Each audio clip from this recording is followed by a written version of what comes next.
Michael Carnevale is branch manager and financial advisor. Securities offered through Raymond James Financial Services Incorporated, 400 Southbridge Street in Auburn, Massachusetts, 1-800-657-9126. A member of FINRA SIPC and are not deposits, not insured by FDIC or any governmental agency, not guaranteed by Webster 5 Cent Savings Bank, and subject to risk, may lose value. Webster 5 Cent Savings Bank is not affiliated with Raymond James Financial Services Incorporated. The information contained in this report does not purport to be a complete description of the securities markets or developments referred to in the material. The information has been obtained from sources considered to be reliable, but we do not guarantee that the foregoing material is accurate or complete. Any information is not a complete summary or statement of all available data necessary for making an investment decision and does not constitute a recommendation.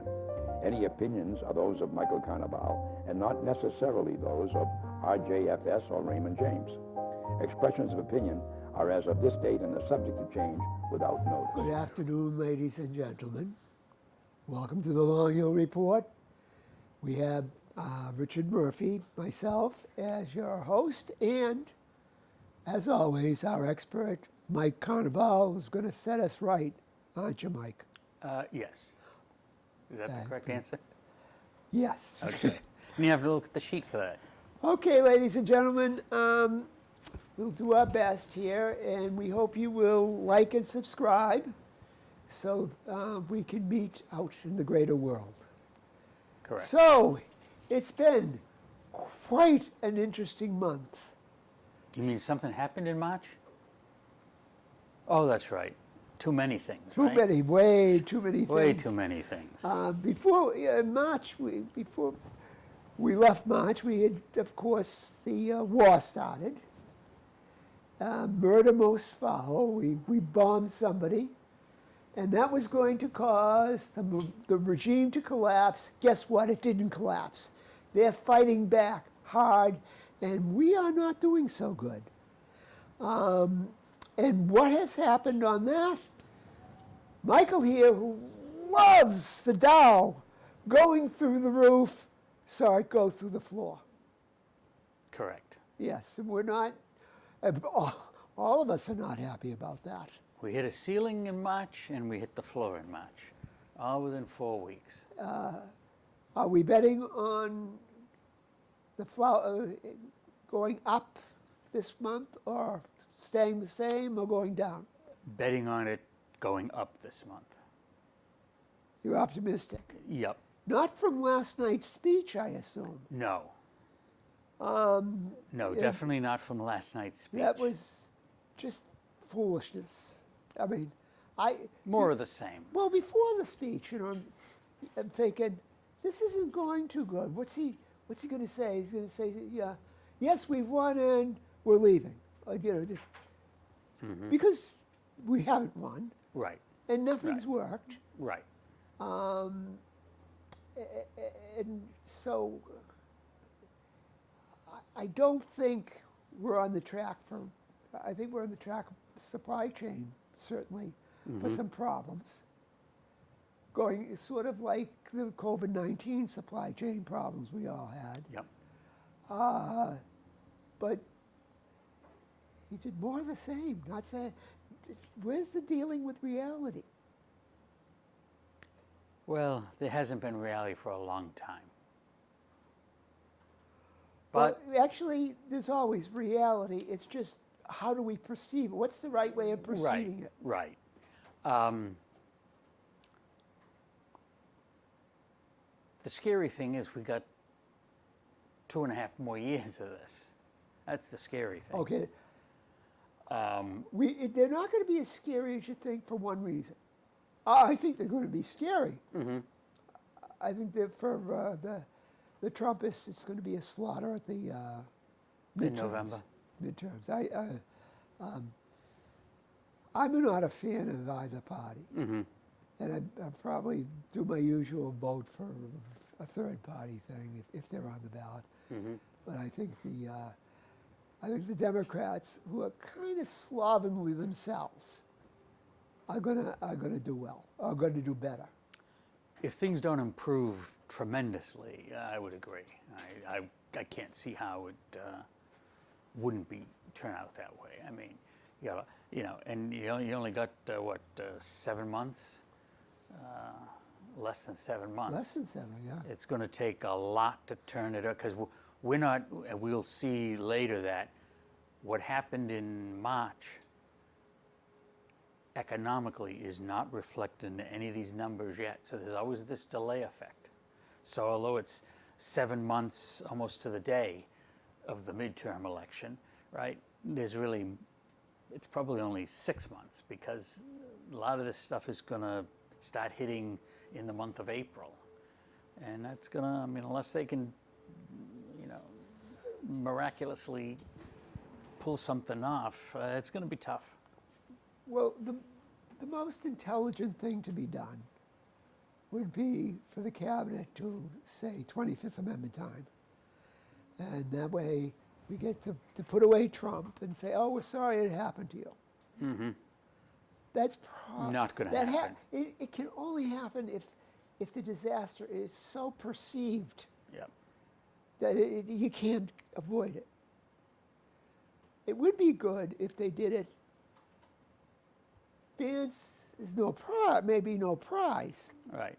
But if he comes on and he just does the Gerald Ford type thing, Mm-hmm. where he's placeholding. Mm-hmm. That'd be okay. Yep. If with the debacle as it is, it's like Gerald Ford and you're not going to be the next president. You're not going to win. Right. So it would be nice if he then said, I'm going to deal with reality and try to get a really good candidate. Both parties trying to get really good candidates. Mm-hmm. Good luck with that. They usually lose. They're usually losers. Mm-hmm. Trump, I'm going to say one thing about. He did both the best and the worst things in the 21st century. What was the best thing?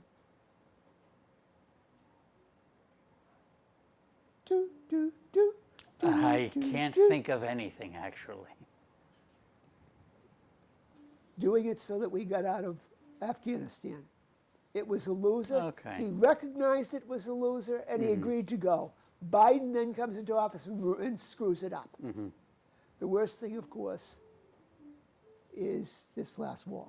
Mm. This is the worst thing in this century. Scares me to death. Yeah, I think it's much worse than people think. But unless something happens, I don't see him being replaced. I mean, his strong suit was he seems to always get about 40% of people like him, and it's still at that level. High 30s, low 40s. It's not going to be able to. I don't think you're not going to be able to get rid of him. I think we're going to get down to 20%. I think 30, under 30 at least, and because this is a disaster. This is I was listening to a guy talking about stagflation. I remember stagflation. Yeah, that's bad. That's very bad, and that's a possibility. So I think that you're kind of probably right that he might be able to tread water for quite a while, but when people are going to the store and trying to find the toilet paper and things like that. Or the gas bill is doubled. The gas bill is doubled. Yeah. Those are extreme things. It is, yeah. But I don't sense any, just in day-to-day conversation, any real loss of support. Well, Massachusetts is a blue state. Mm-hmm. And I live in the most red area, right here, Charlton and everything. Mm-hmm. Dick Vaughn used to talk about this is basically the red area Right. of the blue state. Right. Who do you see as support? I mean, I have blue state type friends, and but they always thought he was. They always thought he was the devil to begin with. Yeah, and that's what I mean. I think the people who have supported him are still supporting him. In what states? Oh, I'm just talking people in general. I mean, you know, certainly not in Massachusetts or New England for that matter. But I mean, you know, Well, it's all, Texas, Tennessee, Florida, those places are still, I think, behind them. And it's amazing because just like everybody else, they're paying $4 for gas, and they're paying, you know, these high prices, but hasn't turned yet. well, you know, The one thing he's got going is if there's, I mean, he probably knows he's not that popular. So what can he do? He turns on the media, which are even less popular. And I think that's probably keeping his balloon up a bit. well, there's a couple of things there. I think there's a bit of dementia. Oh, there's something. So he's not understand. You know, something wrong. you know. So he's always, you know, talked about the media that didn't like it. Mm-hmm. And but I think the judgment is gone. Yeah, oh yeah, yeah. If only by how he talks. I mean, this is not whether you liked previous presidents or didn't like previous presidents. The way he talks is not presidential. Well, see, that's exactly the point. You know, like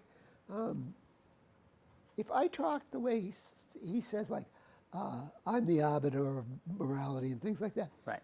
I would hope my parents put me, if I did that when I was young, or even now if my parents were still around, and I talked like that, I would hope they would out of love, grab me and say, you're out, come on, Right. shut up and come home. Correct.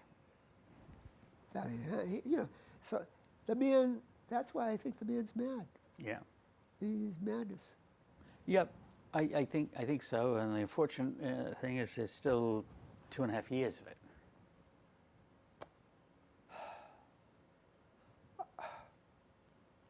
I think we're going to see a big loss in the midterms, and that's going to, and like, I remember when Nixon left. Okay. It took them a while. It took a long time to build it up. Mm-hmm. But eventually, it was out the door. Mm-hmm. So I think we're in the stages where we're working toward Really? it. Not working toward it. It's going to happen. I have nothing but, I mean, I had a friend who told me he's a blue state Democrat type, and he's telling me about how his senator's a great guy. You go in I don't know if you know what the Open Secrets website is. No. It tells you who's funding your senator. Okay. This guy is a Democratic senator, Mm-hmm. and my friend thinks he's a really good guy and all that. He's owned by the military-industrial complex. His biggest donor is the Lockheed. Yeah. You think Lockheed is going to take your call? I mean, your senator that you love is going to take your call No. before Lockheed? Of course not. And this is the deliriousness of the so-called democracy. Right. Right. Your senator doesn't even know you called. I mean, like Markey and people like that. Really, Yeah. I mean, Yeah. who's kidding whom? Oh yeah. Yeah. So it's just everybody put their finger up. Let's not have a revolution here. Let's not have a riot. Mm-hmm. So in March, we're looking at what happened. Well, although it was 1 month, it was really 2 different periods within that month. You know, we entered March almost at an all-time high, lost almost 3,700 points until the last day of the month, where we had the 13th best point gain for the Dow in history when it rallied like 1,200 points. So although from start to finish it was down, 5% or so, it really was much worse than that. It was saved by a better than 2% gain on the last day of the month, or we would have been down 7, maybe 8% for the month. So you got a little reprieve there toward the end, but still, pretty bad month, and all tied to one event, really. What we're doing in Iran, which, everybody, society today is all about, the quick fixes. Oh, we'll be in and out in, days. Well, when was the last time wars last days or even weeks, right? Well, they really, like, I mean, the one in last June, okay, we bombed. And this time, we bombed, we killed some of their people. really the did billion people, did nothing. Did nothing. And now, we murder. It was vicious, vile murder. Right. And we think, they basically have disconnected the phone. Yeah. Oh, you don't call us, we'll call you, and we're Right. not calling you. Right. Right. And we wonder, well, Trump says, oh yeah, well, we've got intermediaries. Mm-hmm. And the Iranians said, we'll go, yeah, we'll leave messages Yeah. through some other group, but we're not talking to you ever again. Mm-hmm. And I don't blame them. Yeah. Yeah. I mean, I think it's got the potential to be much, much longer than I think people will be able to stomach. It's funny. I mean, you look at previous wars, years, decades in some cases, right? Here they're talking about, we'll be wrapped up in 2 to 4 weeks. I mean, but I think they're playing to the audience, which has a very short attention span. Well, I say one thing about the audience. Yeah, I don't actually. I understand about people, like say like a neurosurgeon. He has to study a lot because that is a field where you need to be precise. You need to really, really know what you're doing. So if he follows politics, it's second. He might be better than a lot of people at doing it, but it's secondary. You know what? If I need a neurosurgeon, I don't want him to think about politics. I want to think about neurosurgery. Right. So a lot of people, even plumbers, things like, I got a trade, I got a job. Right. You got a job Right. too. You're not, it's only nerds like me who's always thinking about something goofy like this. So I understand that about people. I don't begrudge it that amount. What can we do? I just think at some point it goes too far. And you Wait a minute. Write that- pacemaker. write that down, You think? because I won't remember it. And we're probably getting close. It's. Well, did you listen to the speech last night? No, you didn't. I You had did. it on, Yeah, because okay, blah blah blah blah blah. but I can honestly say I wasn't paying before 100% attention to it. before the speech, I thought he's got to know this is a loser, and he's going to tell us, well, we're leaving the Gulf because we've been, his usual lie, we've accomplished everything. Yeah. I thought that was kind of what was going to happen. What I think happened was Netanyahu said, we ain't leaving. And Trump said, well, you say jump? Okay, all right. Yeah, That's what I thought happened. Yeah. And I saw it more in the market side, where as he was giving the speech, the future pricing was tanking. Yeah, that was, there's questions. He's been pulling that stunt. Yep. And somebody had been placing their bets. Yep. That he know. Right. Listen, I'm going to be saying this tonight. Right. Yeah. was a corruption which is really horrible. Yep.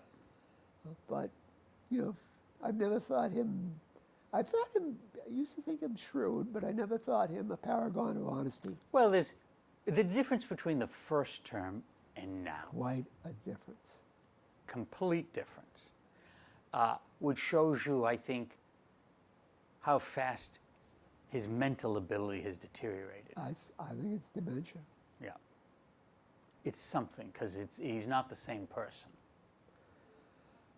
No. And, but he's the person that the voters wanted. So now you have to deal with it. And I think he still has enough power that, people in his own party really don't criticize him. Well, we could go hours on this, but I think, what the heck. Yep, He's sailing until he won't be sailing. I think so. All right. Dow is off 7.7 from all-time high. Yep, almost. And so the bottom usually, at least an initial sell-off, is like 10%. So you would say, well, maybe we're close. And if you look at the technical indicators, that confirms that. It doesn't say it's going to turn on a dime and start going up, and it may stay here forever, but probably not going to get a lot worse unless a non-technical event happens. Yeah. This thing spreads to other countries and whatnot. Well, then that's not going to be picked up in these technical indicators, but probably about as worse as it's going to be. Well, I'm not smart enough to predict this type of thing, but I wouldn't be surprised. Yep, I would not either. I think a lot's going to determine in the next month or two the economic stuff. Does it show inflation's really picking up again? Our job creation continuing to slow down, or layoffs picking up? That's going to tell it. And we get the first report next week on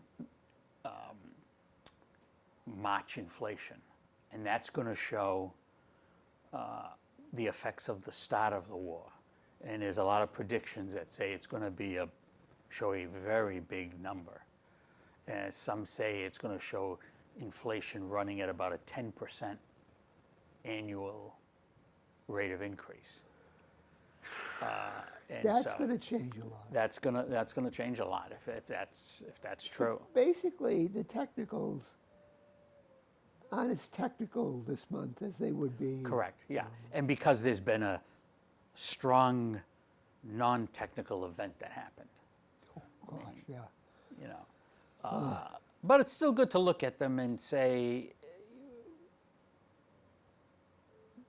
they look better today than they did a month ago. That's a positive, of which there aren't many positives right now. Well, when the technicals look better in another month, it's because something didn't do well in the previous Right. month. Correct. So we can expect, but we're not on that. No, there's an outside influence that that a non-normal event is going on. the iceberg makes these Right. come out. Correct. All right. Now the Fed is talking. They are. They voted to not cut interest rates. The person who wanted to cut interest rates again is the last person that the president put on the board. So for all practical purposes, it was unanimous. I mean, this one person's never going to vote for anything other than a rate cut. And of course, the Fed said, they were looking at making some rate cuts this year, but now the indications are no rate cuts for the rest of this year. When do you think they'll start saying rate increase? Or is that just not happening yet? If the inflation is really bad, you could see that. How bad would it have to get for them to start thinking that? If you mentioned the word 10%. Well, there is there is a forecast that next week I think it's the consumer price index is going to show an annualized gain of 10%. That's what we were hopping when the Biden years were at 9%, right? And you say, well, 10%. Well, energy doubled in price, right? Everything else has also gone up in a very short time. I think if that happened, you would probably see the Fed futures market signaling that there's a rate increase coming. Certainly, probably no chance of any rate cuts in the short term. Probably. And if you No, look at I the agree. if you look at the treasuries, they're all up at 4 or above. You know, the 5-year, the 10-year, 30. They were all in the, some of them were in the mid 3s before this all started. So, you know, it